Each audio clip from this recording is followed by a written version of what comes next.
इस समय उत्तर प्रदेश में आशा वर्कर्स अपने दमन और शोषण को लेकर के आंदोलन में है। अभी 25 सितंबर को लखनऊ के इको गार्डन में एक महाजुटान का विशाल कार्यक्रम किया गया, जहां पर लगभग 25 से 30 हजार के आसपास आशा वर्कर्स आई और उन्होंने सरकार को अपनी हैसियत और ताकत का अंदाजा लगवाया। उस समय उत्तर प्रदेश सरकार ने त्रिपक्षीय वार्ता के लिए आमंत्रित करने की बात कही, लेकिन तब से आज 1 महीना होने जा रहा है, उधर से कोई भी उत्तर नहीं आया है। और ऐसे में हमारे बीच में है all India central council of trade union के प्रदेश अध्यक्ष विजय विद्रोही जी, जो इस आंदोलन के केंद्र बिंदु हैं। तो आज हम उनसे कुछ सवालों के जवाब जानना चाहेंगे। क्या आगे कोई उम्मीद है कि सरकार बात करेगी, या आगे का यूनियन का स्टैंड क्या रहेगा? तो आइए बात करते हैं। उत्तर प्रदेश आशा वर्कर्स यूनियन का जो इको गार्डन में कार्यक्रम 25 तारीख को हुआ था, उसके बारे में क्या कुछ उस समय चर्चा ये आई थी कि बातचीत करने के लिए सरकार ने कुछ अगुवाई की हुई है इसमें? देखिए, 25 तारीख के कार्यक्रम के दौरान वहाँ पर सरकार की ओर से आए हुए प्रतिनिधियों के साथ 2 चक्र की बातचीत हुई और उसको सार्वजनिक रूप से डिप्टी कमिश्नर पुलिस, जो बाद में डिमॉन्स्ट्रेशन के लिए आए थे, ज्ञापन लेने आए थे, उन्होंने भी उसको ऑन फ्लोर अनाउंस किया कि सरकार जो है, हमारी जो एक प्रमुख मांग थी कि एक त्रिपक्षीय कमेटी बनाई जाए और वो सवालों को लेकर के बातचीत शुरू करें, क्योंकि ये सवाल 1 मिनट की मुलाकात में या किसी को चिट्ठी पकड़ा देने और फोटो खिंचा लेने से हल नहीं होने वाले। तो सरकार ने उस पर एक सहमति व्यक्त की थी कि एनएचएम, सरकार और यूनियन तीनों को मिला करके एक त्रिपक्षीय कमेटी बनेगी। हम लोगों से जो नाम मांगे गए थे, उन नामों को भी हम लोगों ने सरकार को उपलब्ध कराया कि हमारी तरफ से वार्ता में ये लोग शामिल होंगे। लेकिन ठीक उसी समय, जिस समय ये बातचीत हो रही थी, सरकार की मंशा पर उस समय भी शक था कि सरकार ऐसा कुछ करने नहीं जा रही है। चूंकि 25 तारीख के आंदोलन के अनाउंसमेंट के साथ ही सरकार ने अपने एक जेबी संगठन को लगा करके 27 तारीख के एक आंदोलन का अलग से शुरुआत करा रखा था और उसमें पूरी सरकारी मशीनरी लगी हुई थी। उसमें सीएमओ, डीसीपीएम, सरकारी व्हाट्सएप ग्रुप और सरकारी धन, लोगों को लाने ले जाने के लिए साधन वाहन, ये सारी व्यवस्थाएं सरकार की तरफ से बीएमएस द्वारा आयोजित कार्यक्रम में चल रही थी और व्यवस्थाएं की जा रही थी। और पूरे प्रदेश 25 के कार्यक्रम को फेल करने और 27 के कार्यक्रम को किसी तरह से सफल करने का एक कोशिश जारी था। तो जब सरकार समानांतर एक कार्यक्रम आहूत करा रही थी, तो स्वाभाविक है कि सरकार की मंशा का आकलन नेतृत्व को था और वही परिणाम बाद में आया कि सरकार ने अभी तक, आज की तारीख तक बातचीत में कोई रुचि नहीं दिखाई। उसके बाद कोई जवाब वहां से नहीं आया? नहीं, उसके बाद कोई जवाब भी नहीं आया और सरकार ने एक दूसरी कोशिश की। जो 27 के कार्यक्रम की जो कोशिश थी, उसमें वो बुरी तरह से विफल हुए और मुट्ठी भर लोगों को छोड़ करके बहुत कोई उत्साहजनक सरकार के लिए संख्या आशा वर्कर्स की नहीं जुटा पाए। तो उत्तर प्रदेश के अंदर जो 11-12 ठोस एनजीओ चल रहा है, जिसको एनएचएम ने बहुत दिनों से पोषण कर रखा है, सरकार उनको वित्त पोषित करती है, एक तरह से वो सरकार के अनुदान पर वो एनजीओ जिंदा है। तो उत्तर प्रदेश आशा वर्कर्स यूनियन के आने के बाद ये एक तरह से हाशिए में चले गए।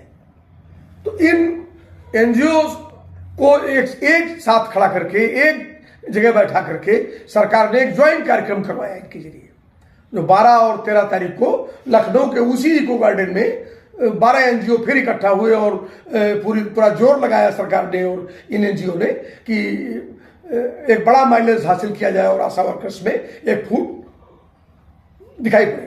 तो उसमें भी कमोबेश हमको लगता है कि जो 27 तारीख को संख्या रही होगी उससे भी कम संख्या 12 तारीख को भी आई।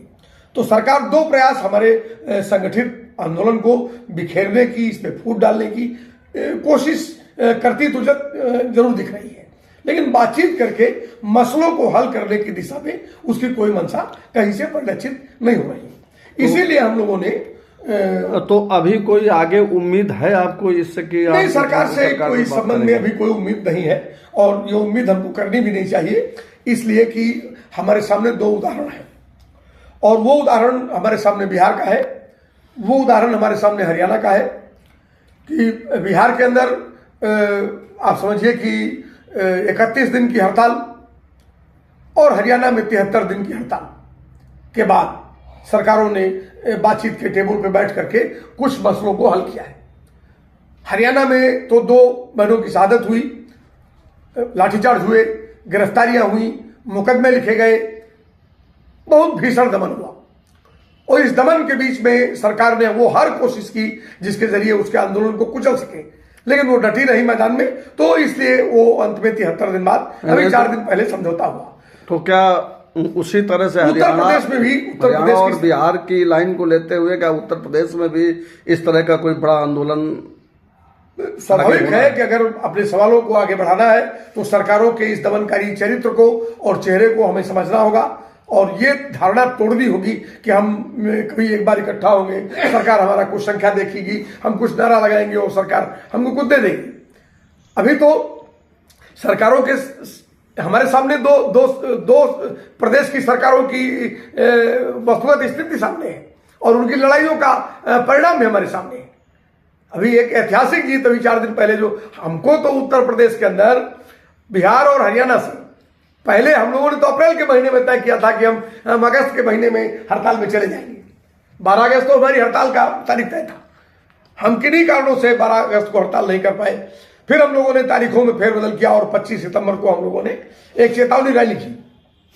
अब उस चेतावनी रैली के बाद भी सरकार ने अगर कोई रुख नहीं दिखाया है तो आगे हम लोगों ने तय किया है कि 21 नवंबर को हम लोग पूरे प्रदेश के अंदर सब परिवार और सिविल सोसाइटी को भी आमंत्रित करने की कोशिश में है कि सिविल सोसाइटी, हमारे परिवार और हमारी आशा बहनें एक साथ सड़क पर निकले और हमारी जो दुर्गत हो रही है, हमारे साथ जो अन्याय हो रहा है, हमारे साथ हमारे श्रम की जो लूट हो रही है, हमारे जो पारिश्रमिक की लूट हो रही है, हमारे सम्मान के साथ जो खिलवाड़ हो रहा है, इन सवालों को व्यापक जनता के बीच में, आवाम के बीच में ले जाएं और एक बड़ी गोलबंदी के साथ सरकार को बेनकाब करें। तो 21 तारीख को एक तो यह है कि हम लोग जिला मुख्यालयों पर इस तरह का एक प्रदर्शन, बड़े प्रोटेस्ट का एक आगाज करेंगे। सरकार इसके बाद भी बहुत कुछ सुनेगी ऐसा लगता नहीं है, इसलिए हम लोगों ने तय किया है कि 29 और 30 नवंबर को हम लोग 2 दिन का पूरे प्रदेश के अंदर पूर्ण कार्यबंदी रखेंगे और इसको हम लोगों ने असहयोग आंदोलन का नारा दिया है कि 2 दिन का असहयोग आंदोलन करेंगे हम लोग 29 और 30 नवंबर। इसके बाद भी अगर सरकार बातचीत नहीं करती है तो स्वाभाविक है कि हमें बिहार ने और हरियाणा ने रास्ता दिखाया है और हम लोग 8 दिसंबर से पूर्णकालिक हड़ताल में चले जाएंगे, अनिश्चितकालीन हड़ताल में जाएंगे।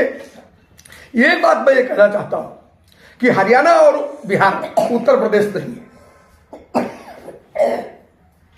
5 हरियाणा, 10 हरियाणा उत्तर प्रदेश में विलीन हो जाएंगे और 3 भौगोलिक स्थिति में 3 बिहार उत्तर प्रदेश में समा जाएंगे।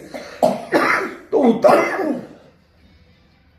उत्तर प्रदेश एक बहुत विशाल काय दायरे वाला प्रदेश है और बहुत बड़ा प्रदेश है, जनसंख्या के आधार पर भी बड़ा प्रदेश है। इसकी भौगोलिक स्थिति यह है कि जहां हम आपसे बैठ के बात कर रहे हैं, यहां से एक सिरा भी 500 किलोमीटर दूर है, तो एक दूसरा सिरा भी 500 किलोमीटर दूर है, तो तीसरा सिरा भी 500 किलोमीटर दूर है। तो ये बहुत व्यापक है, इसलिए हमारे पास हमारे सामने तैयारी की एक बड़ी चुनौती है। तो हमें उम्मीद है कि हमारी जिला कमेटियां और हमारी राज्य कमेटी के नेतृत्वकारी साथी ये सब मिल करके उस चुनौती को उठाएंगे और इस प्रदेश को लड़ाई के अग्रिम मोर्चे पे लाके खड़ा करेंगे और 21 नवंबर तय कर देगा कि हम कितनी भयानक लड़ाई में जाने वाले हैं और सरकार को हम किस तरह की चुनौती देने वाले हैं। और ये 21 नवंबर को तय हो जाएगा। इसलिए हमारे लिए 29 और 30 और 8 दिसंबर से पहले 21 नवंबर की जो चुनौती है वो ज्यादा बड़ी चुनौती है। तो ये थे all India central council of trade union के प्रदेश अध्यक्ष विजय विद्रोही, जो उत्तर प्रदेश आशा वर्कर्स यूनियन के आगे के आंदोलन के बारे में हमें जानकारी दे रहे थे। उनका कहना है कि ये आंदोलन अब आशा बहनों की जीत तक रुकेगा नहीं। हलचल इंडिया की तरफ से आप सभी को बहुत बहुत धन्यवाद।